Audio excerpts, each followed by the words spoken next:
many microwave systems in real life, except for the microwave oven. Apart from that, it is being used in radars, satellite communication. Those, like, we common people won't get to see much, right?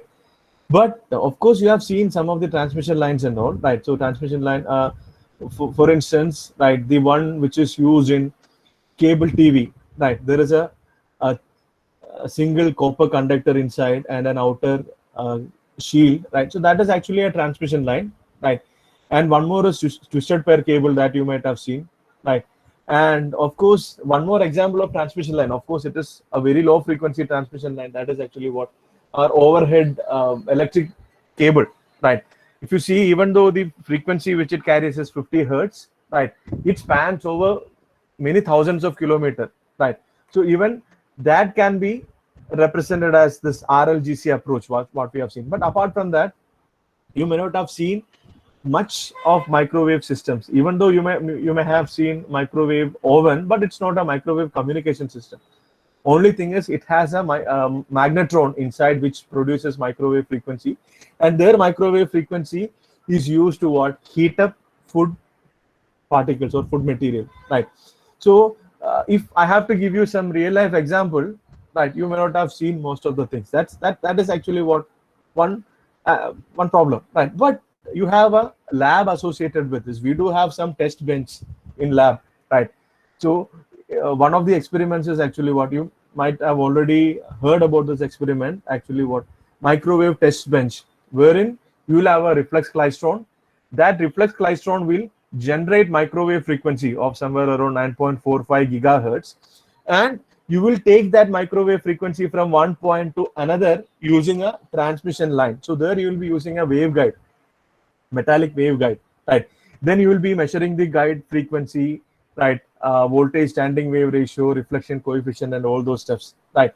So there, if you were physically present here, I would have shown you that experiment, right? So that's why, as you are not physically available here, that's why I have kept that topic for the end of this, right? I thought maybe initially you should start developing the theory. I should introduce you to what some of the basic concepts, right? Some of the basic concepts I should introduce, right? Then only we'll be able to what, I'll be able to tell you about what is reflection coefficient, what is transmission coefficient, what is voltage standing ratio, and all those steps, right? So that is what is happening now, right? What we are doing is starting from the very basic, right? We have seen what is a transmission line, right? Then we have seen how a transmission line can be approximated using its distributed parameter as a lumped network. Sir. Yeah, tell me. You are not presenting the screen, sir. No, I'll start presenting now. I'll start presenting. Thank you. Right. Yeah, thank you for informing. Right, I'll start presenting the screen now. Right, yeah. So initially, what we have seen is we have seen the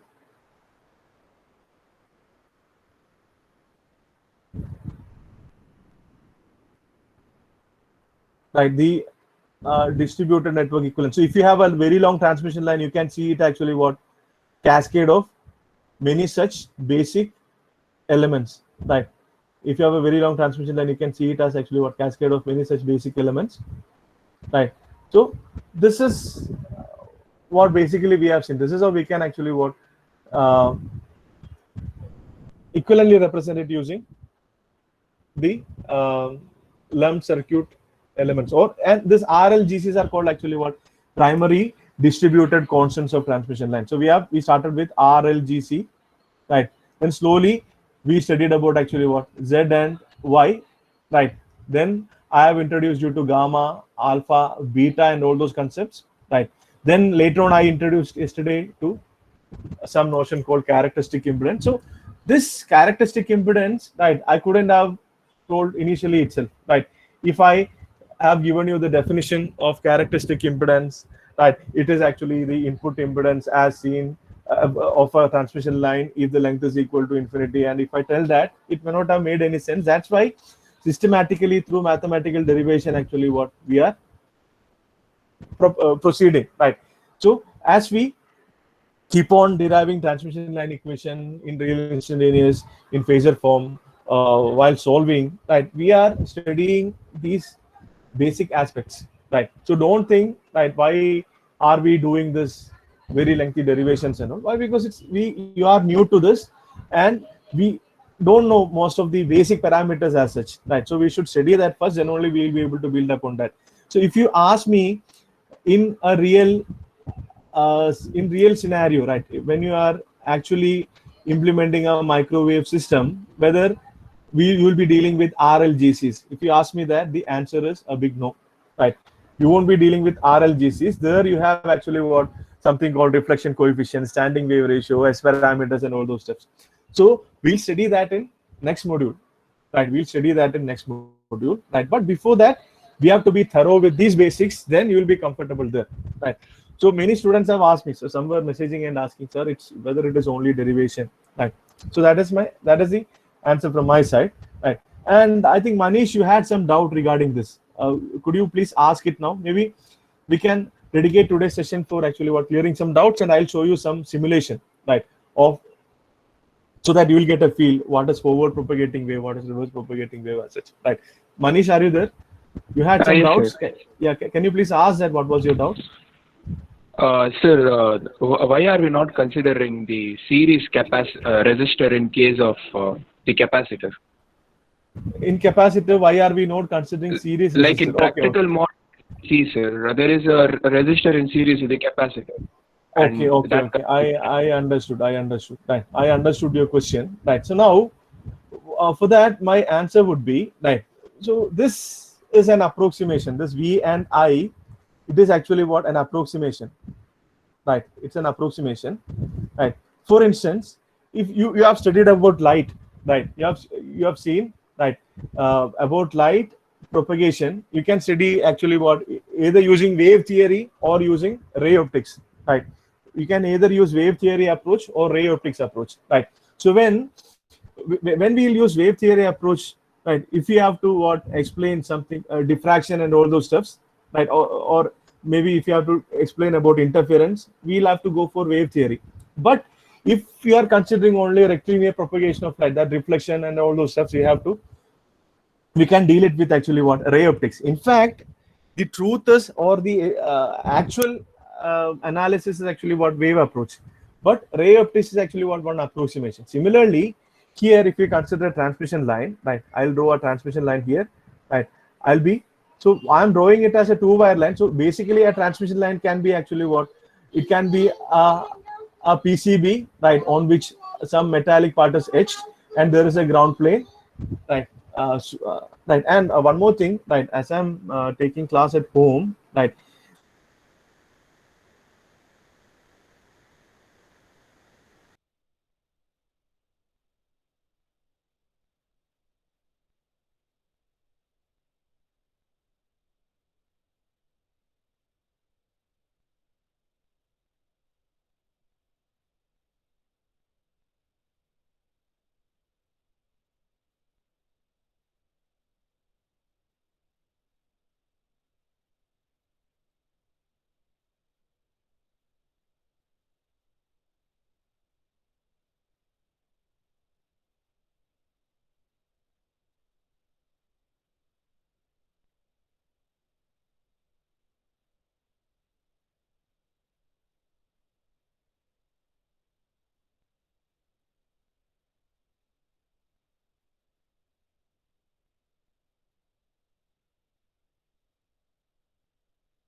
Yeah, I'm sorry I got disconnected.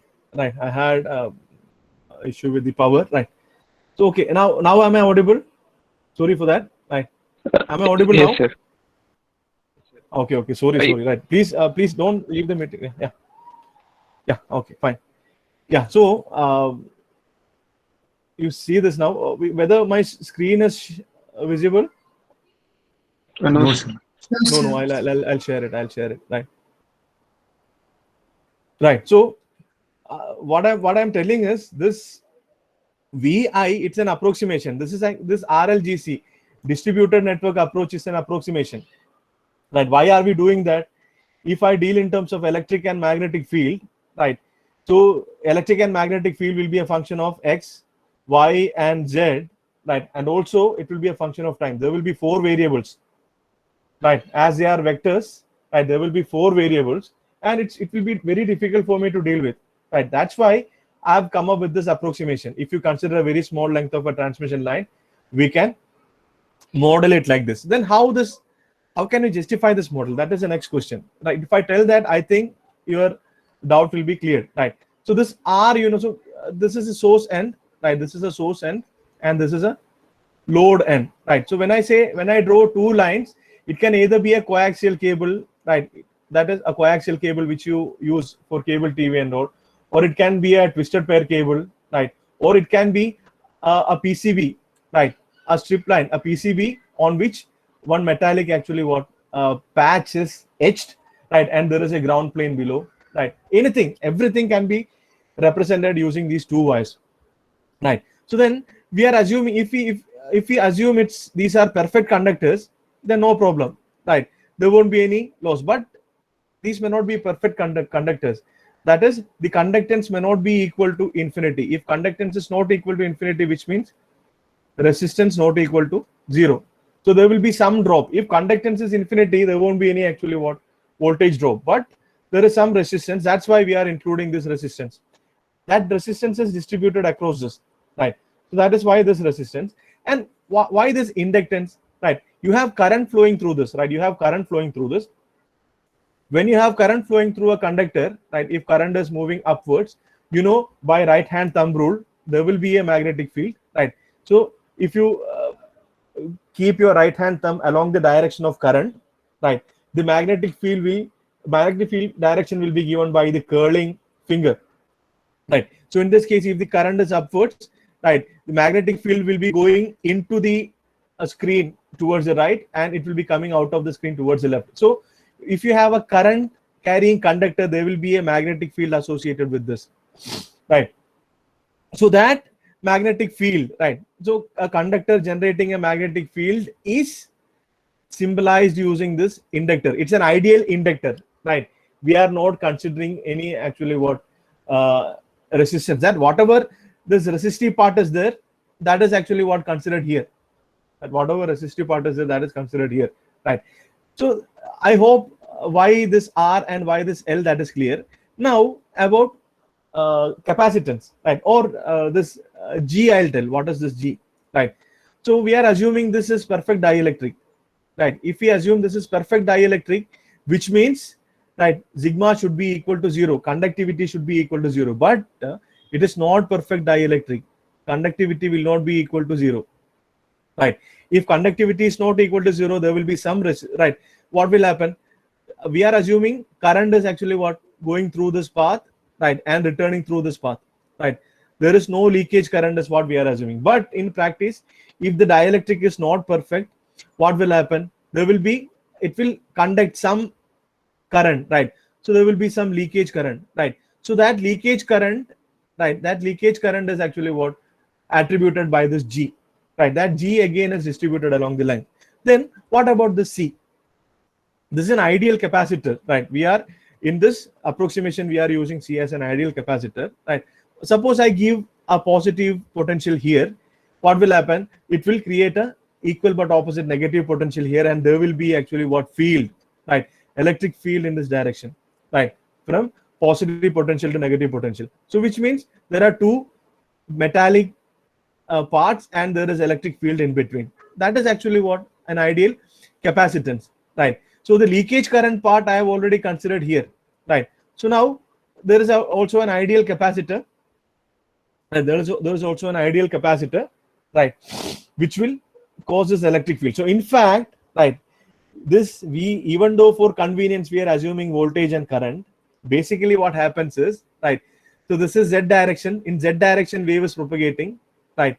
So in x direction you have electric field, and in y direction you have actually what, magnetic field. So if you draw here, right, x, y and z, so this is x, this is z, and this, okay, this is x, this is y, and this is z. So I hope it's a right-handed system. So you have electric field in this direction, that is from top conductor to bottom conductor, and magnetic field, which is actually what, around the conductor, that will be actually what, perpendicular to the electric field. So magnetic field which is perpendicular to the electric field, right? And of course this electromagnetic field is propagating towards positive z. So the wave is propagating towards positive z. So in fact that is what is happening, right? So in order to what, attribute this electric field, I have shown a perfect capacitor here, the ideal capacitor here, right? So whatever leakage current is there, right, between these two conductors, I have, right, represented it using a G. So this is an approximation, right? For our convenience we have come to this. If you ask me if this is the case, right, it's only an approximation. This gives actually what, most accurate result, provided, right, this separation L is much greater compared to D, and the distance delta Z which you consider is actually what, much less compared to lambda. This approximation holds true, right? So here we don't have to, this is not a practical capacitance. It's actually what, it symbolizes the electric field between the upper conductor and lower conductor. So it's an ideal capacitor, and whatever leakage current is there, that is attributed by this capital G, right? So I hope that gives an answer to Manish's question. If not clear, maybe we can actually what, take up the discussion later. Manish, are you okay? Yes, yes, sir. Answer? Yes, sir. Right. Okay. Yeah. Fine. So if any other doubt is there? Well, because these things, whatever we are discussing now, they are very basics, and you have to be comfortable with that. Then only we'll be able to move ahead. Later on, things will get more complicated. So if you are not comfortable with this, if you have doubt in this, if you are not clear with this, right, then it is going to be a problem, right? So if you have any doubt, please feel free to ask. Otherwise, I'll continue. So what we'll do is, right, yesterday we have seen the real instantaneous form of current and voltage equations, right? So we got solutions, right? So phasor solution was, right, phasor solution for V was V of Z is equal to V plus e power minus gamma Z plus V minus e power gamma Z. And for current it was, can anyone tell me what was the phasor solution for current? It was 1 by Z naught V plus e power minus gamma Z minus V minus e power gamma Z. So we had forward propagating part and reverse propagating part. So even though I told forward propagating and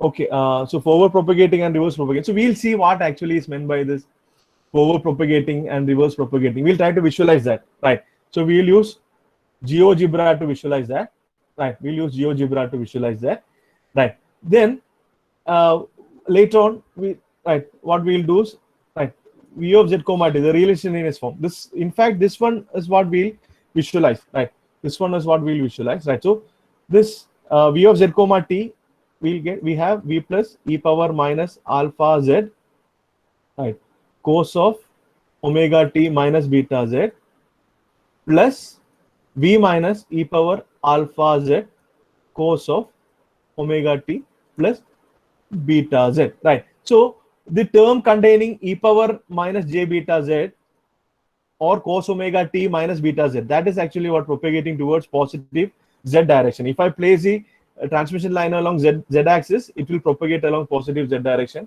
If I place transmission line along X axis, it will propagate along positive X direction, right? So um, that is what we are going to see. So instead of, while simulating, I'll keep it along actually what x. So instead of e power alpha z, I'll be writing e power alpha x, right? And instead of omega t, so as if I introduce many parameters at the same time, so maybe I'll have to visualize it in 3D and all. So instead of that, what I'll do is instead of omega t, I'll write r. Why? Because omega is a constant, right? Omega is a constant, only t is changing. So I need to know what happens when t is changing, right? For that, I'll write omega t is equal to r. So when I change r, it will symbolize, actually, it will represent variation in t, right? So this will simulate. So where this beta will be equal to what? 2 pi by lambda, right? Lambda is in turn actually what? C by f, right? Where f is the frequency. So these things. So we'll see that.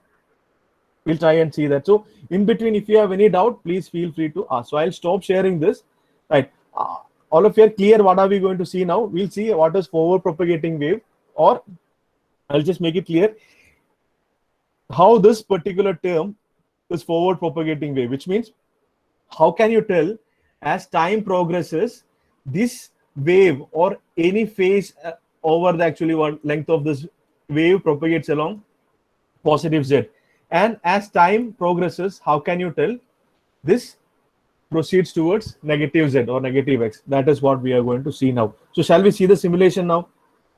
So this session I'll dedicate for simulation and a sort of quick revision and doubt clearing, so that from today's class we can have the further discussions, right?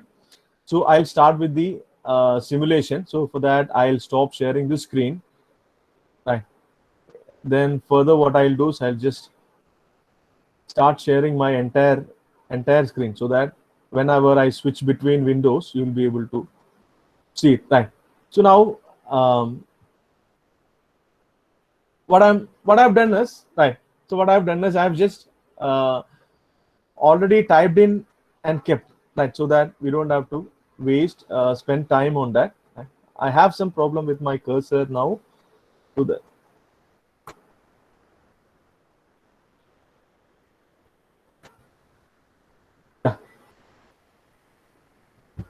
sorry, 1 second, it's give me trouble. Yeah, okay, now I think all of you can see this, right? So what I have written now here is all of you can see my screen now. Yes, sir. Right, okay, right. So here what I have written is, it is e power, I have just written this v plus e power minus alpha x cos r minus beta z. So instead of omega t, I have written r minus beta z, right? So this, we have to see what happens when alpha changes, we have to see what happens when t changes, right? And we have to see what happens when lambda changes. Beta is 2 pi by lambda, so change in lambda and f we have to see, right? So of course that's what we are going to see now, right? 1 second, yeah. So now this is e power minus alpha x cos r minus beta z. So I'll just right, so time I am considering from -5 to 5, right? So if I change time now, what are you seeing? Now time is increasing from -5 to 5. Can you see the entire, each and every point on the wave is propagating towards right? Can you see that when time is increasing from -5 to 5? Please acknowledge. Is it visible? Yes, sir. Right. So each and every, if you consider any point, right, if you consider this point, right, as a phase, a particular phase, that particular point will move with some velocity, move with the velocity of light, right? So why that is happening mathematically also, I could have explained that, right? So a particular phase of this wave is actually what? Omega t minus beta z. Omega t minus beta z. Phase of the wave is omega t minus beta z, right? So suppose I fix the, right, so okay, suppose so what happens is this omega t minus, as t increases, z also should increase. Suppose omega t minus beta z is, say, theta, right? So if I have to maintain the same theta, right, as t increases, what should happen? X or z also should increase, right? As t increases, x or z also should increase. Then only I'll be able to maintain this same theta. Or in other words, right, this theta will move towards actually what? positive z when t increases. Right? When t increases, z increases for a given theta. That is what we are seeing now. So just try to visualize this. So I'll just show it once again. Right.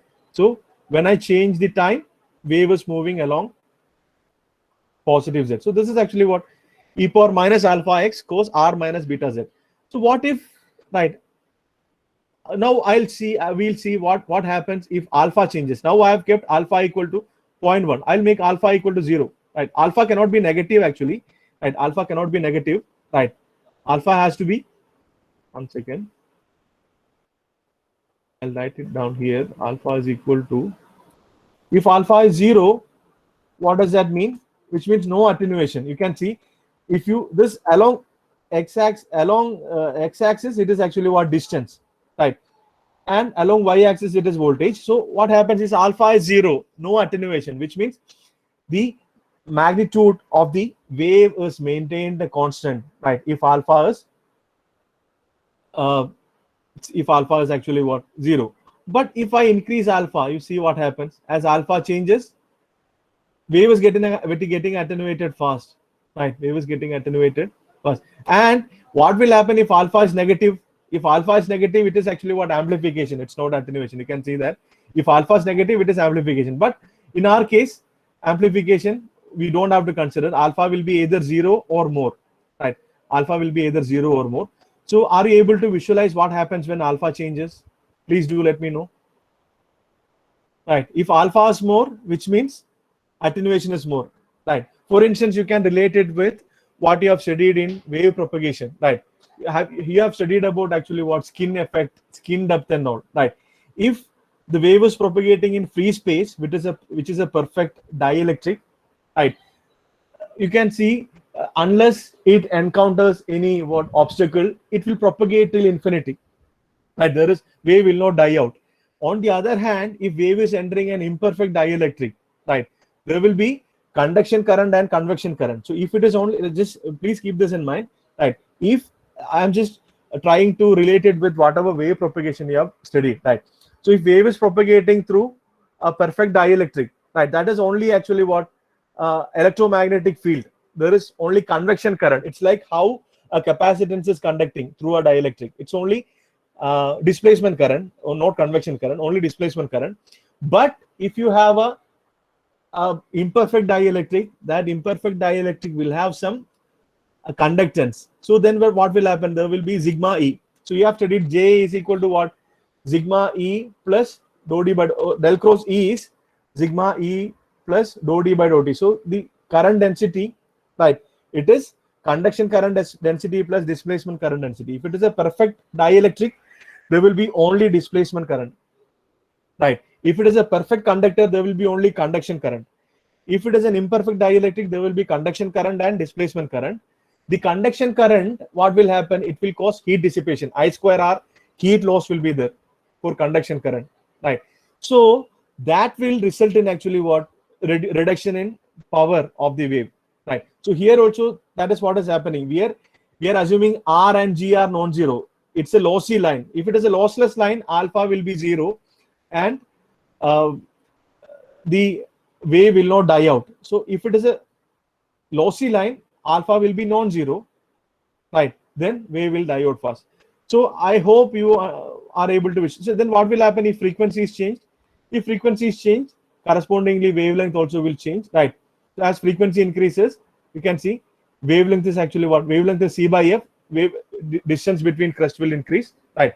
And wave propagation is this. Each and every phase will propagate along the length with some velocity. But as the wave propagates along the length, what happens? The amplitude decreases, right? So as time progresses, right? So that is what we have seen now. Now we'll see. So are you able to appreciate if cos omega t minus beta z as time progresses? Sorry. 1 second, like now time is decreasing. As time progresses, wave is propagating towards positive z. All of you are able to appreciate that. Did I lose connection in between? Am I audible to everyone? Yes, sir. Yes, sir. Okay, yeah. So are you able to appreciate this? Whenever I current increases, the wave, if it is cos omega t minus beta z, it propagates along positive z. Right. Now what I'm going to do is I'm going to change it to e power plus alpha x. Right. I'm going to change it. Right. I'm going to change it to e power plus alpha x and cos of omega t plus beta z. Right. I've changed it like that. So now, okay, alpha is 0.5. Right. So what happens is, right, you can see, right, as I move along positive z, you can see amplitude is increasing. But you see what happens when time is increasing. You see what happens when time is increasing. When time is increasing, can you see a wave which is moving towards left?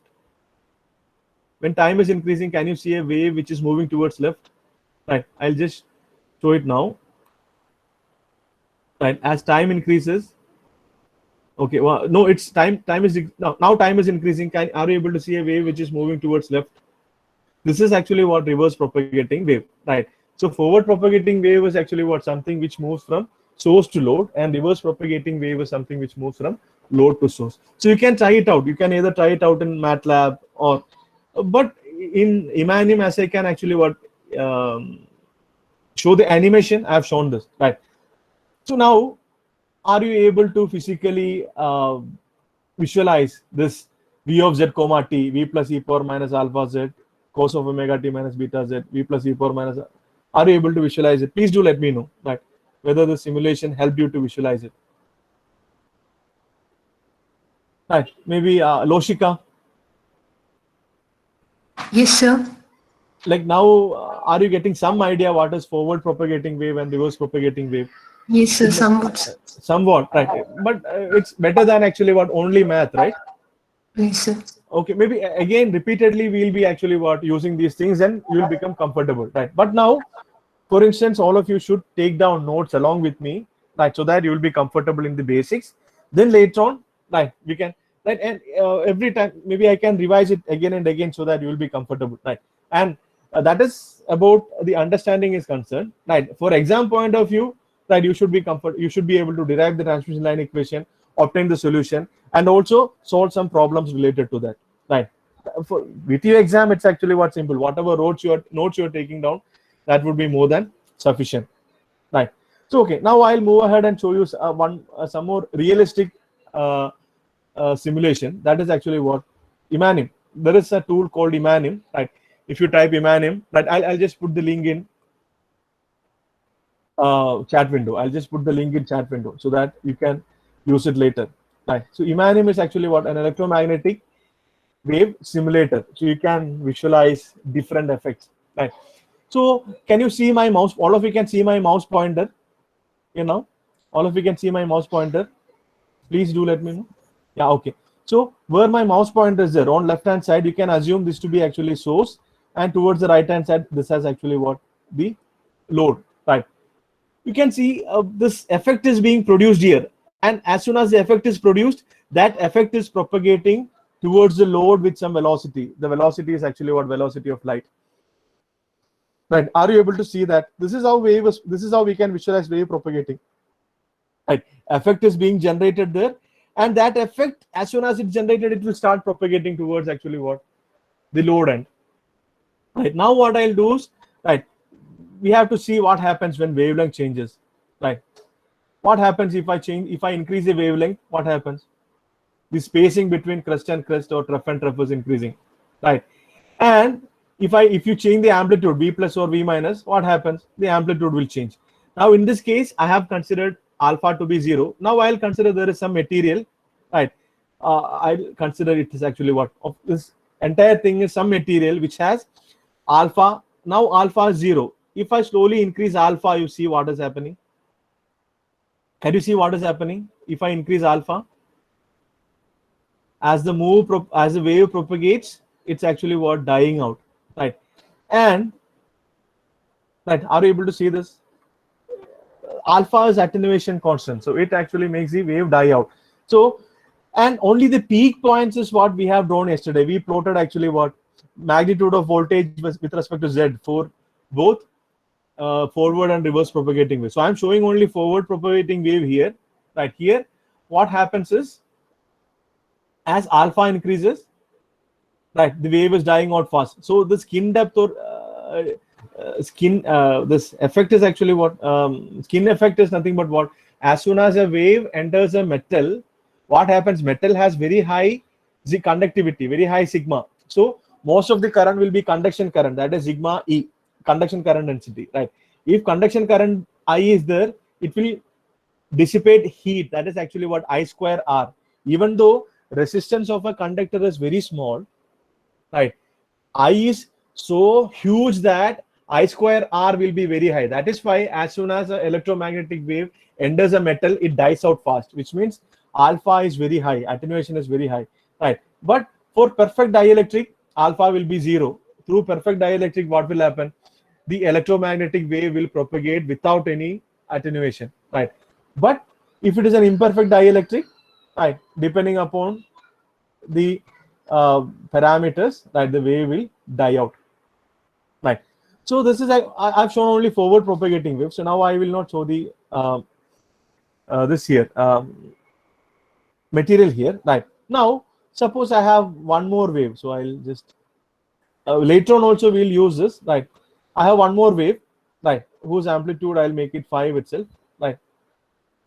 And suppose I'll reverse the direction of wave 1. So this is actually, you can see the green wave is propagating from left to right, that is actually what, forward propagating wave, and the red wave is propagating from right to left, right, that is reverse propagating wave. Even though now we can see these two forward and reverse propagating waves separately, in practice, right, we can't differentiate these two waves. What will happen if you have two waves coexisting? They'll interfere, right? If you have two waves, they'll interfere, right? And when two waves are interfering, what we'll get? When two crust are, so you can see with this, at times this green and red will overlap, crust and crust will overlap, and at times it will be actually what, opposite, crust and trough. So when crust and crust is overlapping, you will get a maxima. When crust and trough is overlapping, we will get a minima, and in between you will get values in between, right? So even though mathematically speaking there is a forward propagating and reverse propagating wave, right, we can't differentiate these two. In practice we won't be able to differentiate these two. When you are doing reflex Klystron experiment, you have a slotted line setup using which you can measure the voltage at any given point on a transmission line, right?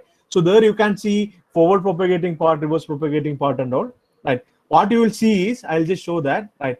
So we have this, yeah, I have this option, or else I'll just add these two waves, wave 1 plus wave 2. What are you seeing here? This is what you will observe. When you see, you can't differentiate two different waves, right? I'll just reduce the animation rate, right? Can you see what is happening? Whenever waves are interfering in phase, at that point you will get maxima, right? And wherever waves are interfering out of phase, at that point you will get actually what, a minima. So now it's out of phase, it's a 0. As both are actually what, same amplitude, you will get a maxima and 0. If I reduce the amplitude of wave 2, what happens is maxima will be there and minima won't be 0. Why? Because it's crust and trough, they won't cancel out each other, right? So this is what in practice you will observe. So now I'll make both 5, right? So this sky blue color or whatever color wave you are seeing, that is what will be visible for us. And just imagine these two waves are propagating with velocity of light, and these frequencies are very high, and you can't see actually what, it's going to minimum to maxima at a given point. So what you will see is, as you move along, right, if you take a screenshot, right, if you move along a wave, you will see a maxima, minima, right? That only you will be able to see. So that we'll discuss in detail when we discuss about wave propagation. But I want you to keep in mind, for mathematical convenience, we are writing forward and reverse propagating wave. But in practice, these two will interfere, right? Forward propagating wave is actually what, the incident wave, and reverse propagating wave is the reflected wave. These two will interfere and it will look as if it is a standing wave, right? So this is called actually what, a standing wave. Why? Because you can see it's, even though its magnitude is changing, it's not propagating, it's not moving, right? It's a standing wave, right? So this is what we'll see. This is what we'll see. We'll see actually what maxima and minima. If you see, the separation between any two maxima or any two minima will be lambda by 4. All those steps we'll study later. But now, is it giving you a better picture? I want to know that, right? So today's session, right, I told you I'll be showing some simulations, right? So people have been asking me, they have been messaging and asking, right, is it only derivation what we have, right? Whether it has got some actual significance. But as far as actual significance is concerned, in practice, you may not have seen. Have you seen any microwave communication system? No, I told, as it is used in satellite communication, radars, right, remote sensing, and all those stuffs, which we are not actually encountering in our real life, right? We may not have seen that, right? So that's why. And also, even in labs, whatever frequencies you have used, maybe up to till 1 megahertz and all those things, right? You have not used frequencies above 1 gigahertz anywhere in your lab, even though you're using Wi-Fi, right? So you don't know what actually is inside this Wi-Fi modem, and you can't open it and see, right? Okay, so whether it gives you some idea about whatever transmission line equation we have written and the solution we got, please do let me know. Right. So this is in a nutshell, right? So, and basically what happens is, what will happen is, right? So there is a wave which is propagating from, okay, there is a wave which is propagating from left to right. So as it reaches here, if it is matched, what will happen? There won't be any reflection. But of course, there will be some attenuation also, right? Attenuation also will be there, right? So as the wave reaches here, if the load is perfectly matched, there won't be any reflection, right? There won't be any reflection. But if it is not perfectly matched, what will happen? Right? I'll show wave 2, for instance, right? For wave 2, extinction coefficient is actually what? Say 0.1 I have given, right? And now what happens if from source to load, it is coming. If it is perfectly matched, it will be delivered to the load. If it is not perfectly matched, right, what will happen is there will be reflection, and there will be reflection, right? And initial amplitude of wave 2 I'll keep very simple, right? So whatever is left out, right, a part of it will be reflected back. So you can see, right, whatever is left out, a part of it. So green is incident wave and red is reflected wave. So this is what I'll just increase the animation rate so that you can, right? So this is how in practically we will, if it is a lossy transmission line, this is what will happen practically, right? So from right to left, there is some wave coming, there is some attenuation. So if it is a perfect match, complete power will be delivered to the load. If it is not a perfect match, a part will be delivered to the load and remaining part will be reflected back towards the source end. So green is the incident wave, right? And you can see red is the reflected wave. And if you add these two things, right? So this is a standing wave pattern which you will observe. So standing wave also, it's not a constant. So this is for a standing wave for a lossy dielectric, right? And this will be standing wave for a lossless dielectric, right? So this is what I have to tell. This is a simulation which I had to show, right?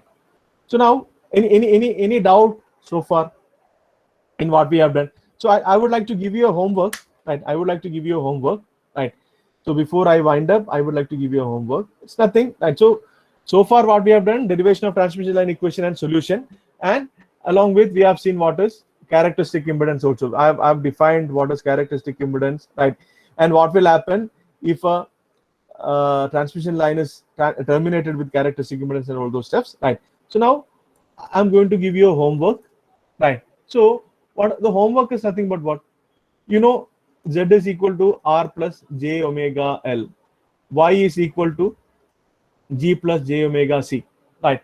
And this gamma is equal to root of ZY. This is equal to alpha plus J beta, right? Gamma is equal to root of ZY, which is equal to alpha plus J beta. Now, I want you to obtain the expression for attenuation constant and phase constant in terms of R, L, G, and C. Right, obtain the expression for attenuation constant and phase constant for R, L, G, and C. And also you should obtain actually what? Z naught, right? Root of Z by Y in terms of R, L, G, and C. Right. So You don't have to do it on your own. I have already made this note available in Canvas. I'll just show that, right, where to find that. If you go to Canvas, right, I'll just log in Canvas, right.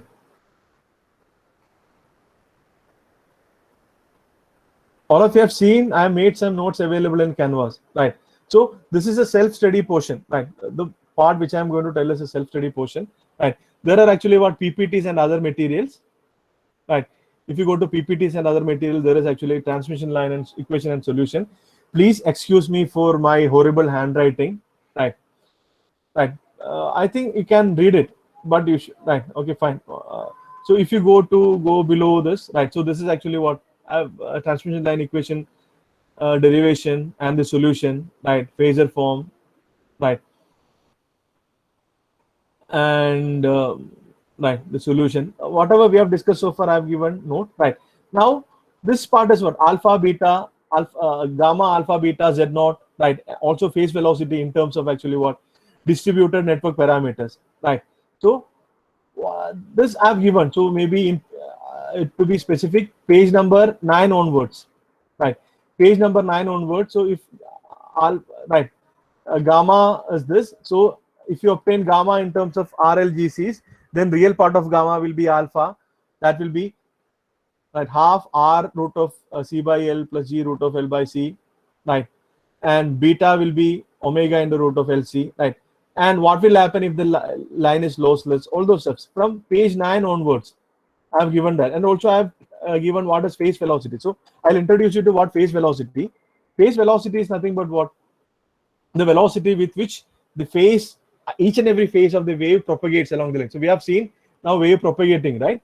So wave is propagating, right, with some velocity. Wave is propagating with some velocity, right? So if you see the peak, this peak is propagating towards positive set with some velocity. That is actually what the phase velocity, right? And there is something else called group velocity.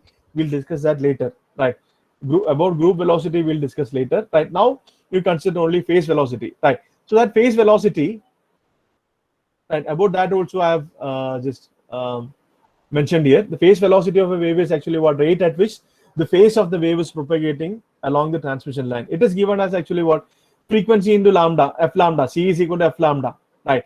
Where frequency is omega by 2 pi, lambda is 2 pi by beta. So if you write that, you will get omega by beta. So that also can be written in terms of RLGCs. I want you to, right? So that much you have to study on your own and come for tomorrow's session, right? I'll keep a small live quiz in tomorrow's session. Are you clear with what has to be done? I've assigned some tasks. Are you clear what has to be done? Yes, sir. Yeah, okay, thank you. Right. Right. So that's it for today's session. I just wanted you to show the simulation, right? But I would like to know whether the simulation was helpful. And all of you have to type it in chat window, or else you can unmute and tell. Right. If it is helpful, even further we'll see actually what some more simulations, right? Or else you're comfortable only with the mathematical expressions, right? And you're able to visualize it on your own. It's well and good, right?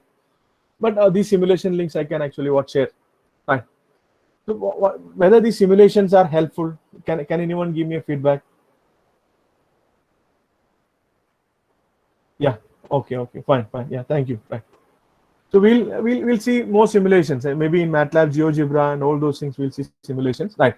So and once right I'm back in college, I'll of course show you the Klystron, the waveguide, the transmission lines which is there, right? I'll show you that. Right, don't worry. If you come to college, right, it's right very it would be very convenient, right? So till then, right, we'll continue with this. So tomorrow we'll see right. We'll have a quick recap of the homework which I've given, and we'll start with the next topics: reflection coefficient, transmission coefficient, and so on. Right. So that's it for today's session. Right. Thank you so much for joining. Right. Please do try out this Imanim GeoGebra simulation and all those stuffs. Right. It will give you more insights. Right. But if you are bothered only about exam, right, whatever is written in your note, that would be more than sufficient. Right.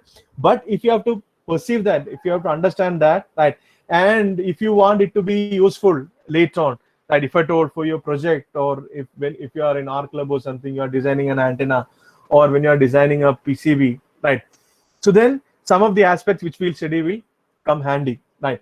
And one more thing, this RF and microwave engineering, it's a domain wherein many engineers are not there. Why? Because the reason is actually what the underlying math, it's very complicated. So people are finding it really abstract to understand the things.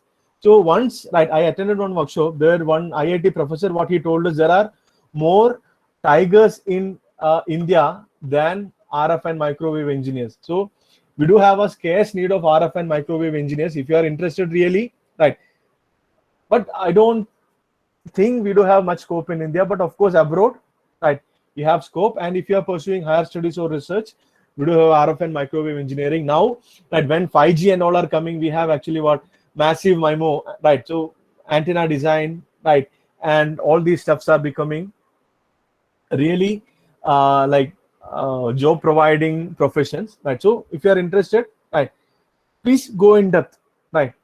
Or else if it is only for exam, right, study my notes and write the exam, right? Okay, then that's it. And if you don't have any doubt, please post your sense here. I'll consider that as your attendance. And sorry for the confusion which happened, right? You had to join here and then leave and go there, right? I hope it's right. Okay, you're okay with that. Yeah, fine. Thank you so much for joining, right? And those who have given attendance can leave.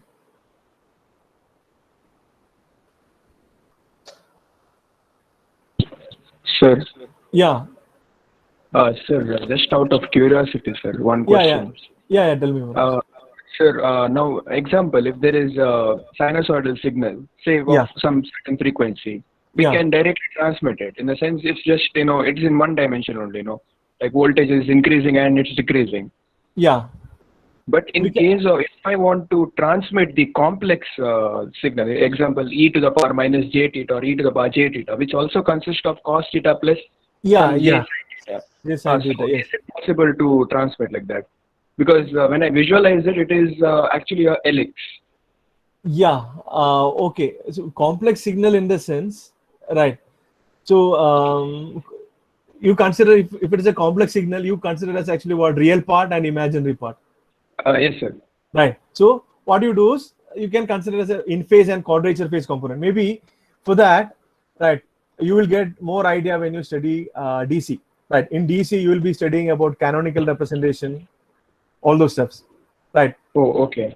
Right. So that will give you more idea. But I understood your question. But what we'll do is, right, if you add it in complex domain, if right in phase quadrature, it's actually what elliptical. It's actually what it's almost a sort of actually what polarization. I can show you that, right? Suppose you have a vertically polarized wave and a horizontally polarized wave, right? Okay. Sorry. Right. Okay. I'll increase this amplitude. Right. I'll increase this amplitude. Both are propagating in same direction. What will happen if you add this? 45 degree. Right. So yeah, you're getting actually what 45 degree. Right. So and if both are of same amplitude, right? Oh, okay. 1 second. So again, it will result in actually what the combination. It will result in actually what another sinusoid. Right. And right. That's what we have to keep in mind. So when I say complex exponential, so most of the signals which you are considering, that will be when you, for instance, in communication system, right, you might have studied it's a real valued signal. So even if it is geometric representation, you are speaking about actually what real valued signal, right? Yes, sir. In practice, it's real valued signal. If at all there is a complex signal, you can treat actually what real part and imaginary part as actually what separate real entities, and you can transmit it. But provided you should be able to what differentiate the in phase and quadrature phase component or real and imaginary component at the other end. Yes, sir. Got it. Right. So it's like that. Right. So I don't know whether I was able to give you a correct answer, right, or a proper explanation. But right, This Yes, sir, I got this like yeah, I understood. Like I thought it was like directly you can transmit it. Like here there is mathematical conversion, no? yeah, this is actually what this everything complex everything. It's for our mathematical convenience, right? When I say forward propagating, reverse propagating, complex, all are for actually what mathematical convenience. And similarly, if you want to transmit a antenna, if you want to transmit a wave, nothing, right? You just connect the source to an antenna, right, and it will be transmitted, right? So you want to Yes, transmit sir. one gigahertz, that you give it to an antenna, it will be transmitted, right? It so here a signal, right? In practice, our signal, what makes it complex? Right, complex in the sense it will have magnitude and phase, r angle theta. For us to visualize that, we are telling it's a complex number. But as far as a wave is concerned, right? If this is actually what sine theta, and sine theta plus phi will be actually what, there will be some phase shift. That's it. That Yes, phase sir. shift, for our mathematical convenience, we are actually what representing using complex, right? But of course, actually, what when you study about OFDM and all those things, there are actually what complex symbols, right? That is actually what real and imaginary part. So there we have actually what in phase component, quadrature phase component, all those steps, right? So maybe, right. I think that answers your question. Yes, sir. Right. Yes. I hope you'll get more clarity when you what finish this um, geometric representation of signal and canonical representation of signal in DC. You'll get a more idea on this question, I think. Right. Yes, sir. Okay. Thank you. Okay. Yeah. Thank you. Thank you.